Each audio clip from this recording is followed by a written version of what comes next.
Back now with the panel, which now includes CNN legal analyst Laura Coates. And Laura, I want to start with you. You heard Pamela's reporting there. Jeff Sessions denies a lot of the things that came up in this confirmation hearing in 1986. Nevertheless, the NAACP today came out and spoke against the nomination. A lot of Democrats on the Hill speaking against the nomination. What does it say to you that Donald Trump has selected Jeff Sessions to be his Attorney General? Well, we seem to be reverting back to a period of time where apparently America was greater and justice system sounded more like a condemnation of different races who were not a part of the majority.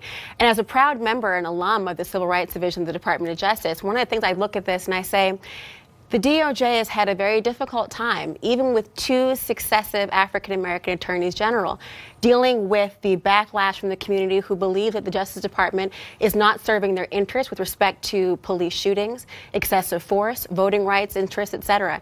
And this seems to be kind of a piling on of an indication that this Justice Department may not be able to be responsive. If they were unable to be as responsive under either Holder or Lynch, according to some members of the community, then most assuredly a man who has been charged with calling people boy, who is a grown man and his colleague, and having referenced the Klan as a punchline, is not someone who's going to really elicit the type of faith you need to have the Justice Department be successful as the backstop it's intended to be. Well, as we know in the legal community, you can't take what one person said and treat it as absolute proof that he said those things. He's denied several of the things that were brought up in those 1986 hearings, and in fact went on to gain the respect of some of the people who voted against him. Arlen Specter, a Democratic senator, came out and says he wishes he could take his vote back. He was a Republican at the time. But he became a Democrat and said that he finds Jeff Sessions to be very egalitarian. We ignore the fact that Jeff Sessions brought forth the Fair Sentencing Act of 2010 to remedy mandatory minimum sentences that have plagued largely the black community. He voted for an extension of the Civil Rights Act for 30 years. He voted to confirm Eric Holder. We tend to forget the really nice and good things on someone's resume and instead revert to the one or two things back in 1986 that may or may not be. Well, that's not what my focus is on. The racist rhetoric is what a part, and we know that with the majority of Republicans in the Senate, it's going to be really a formality to have this hearing in general. But what my focus on is really about the Justice Department is intended to be a backstop when the community feels that they cannot have neutrality or objectivity between local prosecutors and people who they may have personal or perhaps prejudice with the officers. And so when you have a loss of faith in the ability of the Justice Department to actually enforce civil rights laws or actually serve those interests or promote them, you will have a deleterious impact in the community you're trying to serve. The focus on the rhetoric is but a mere part of it. The bigger focus is on the change that will come in the prosecutorial priorities of this new administration.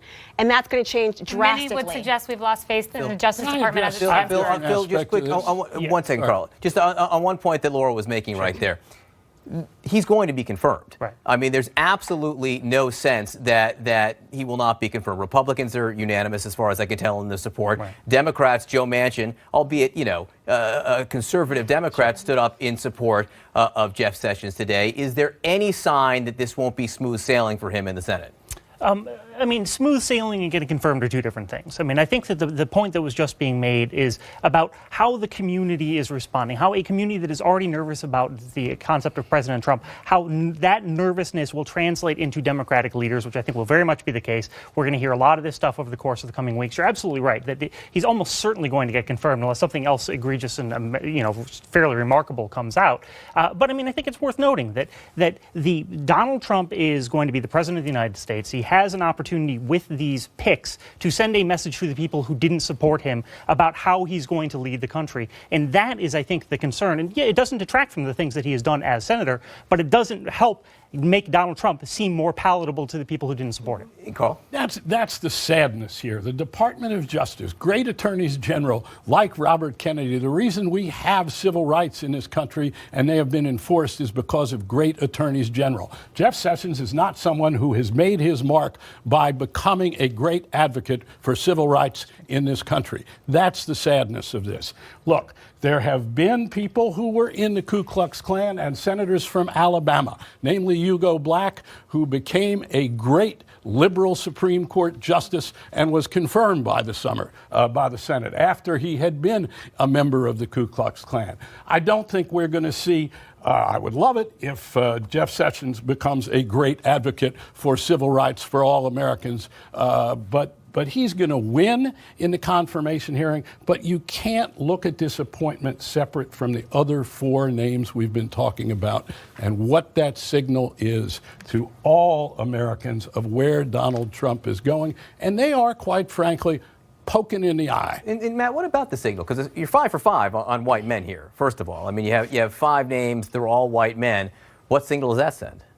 Well, look, first of all, I would say I don't think anybody says, you know what, I really wish we had a different attorney general or a different chief of staff. I think that at the end of the day, if Donald Trump can turn the economy around, can make people feel better about America, more optimistic, then he will be a success. Yeah, and maybe he gets Michelle Rhee. But you're saying if that he gets in spite Michelle of Rhee this, in the it's not- Department of Education and does the whole waiting for Superman thing, school choice, which could, I think, give African-American children better options with education. I mean, it's not over. We're still at the beginning part of this.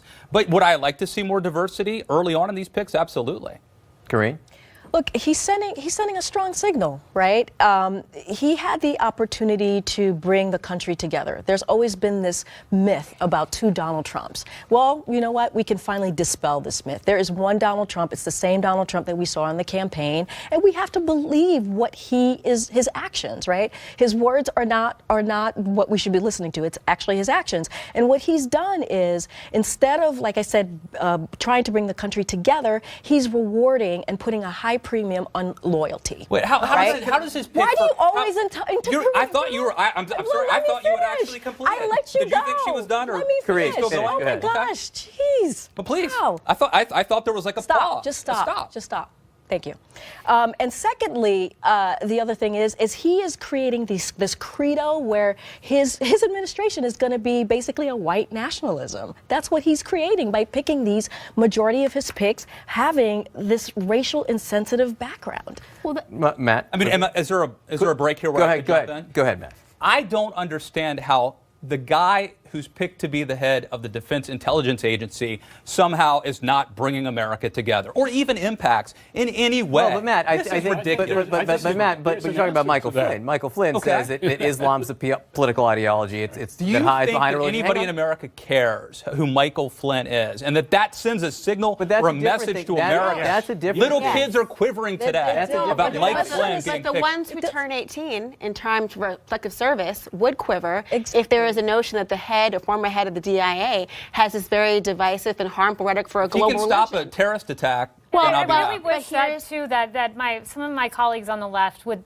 stop and take a breath and listen to the President of the United States and the Democratic nominee Hillary Clinton, who said, give this guy a chance, let's unify. To call someone racist, that's an egregious term. To say this is an administration of white supremacists, that's deeply irresponsible. Let's follow the lead of our president. Let's follow the lead of our president-elect, and let's unite as a country and give this guy a chance, because if Donald Trump succeeds, America succeeds. That's what Obama said, and he couldn't be more All correct. right, let's do this. Let's take a break right now. We're going to continue the conversation throughout the evening. Just ahead, more on what Carl Bernstein was just talking about, the complexion, if you will, of Donald Trump's picks so far, culturally and politically. I want to speak with CNN political commentator David Axelrod, who has been pretty candid in his criticism on Twitter so far.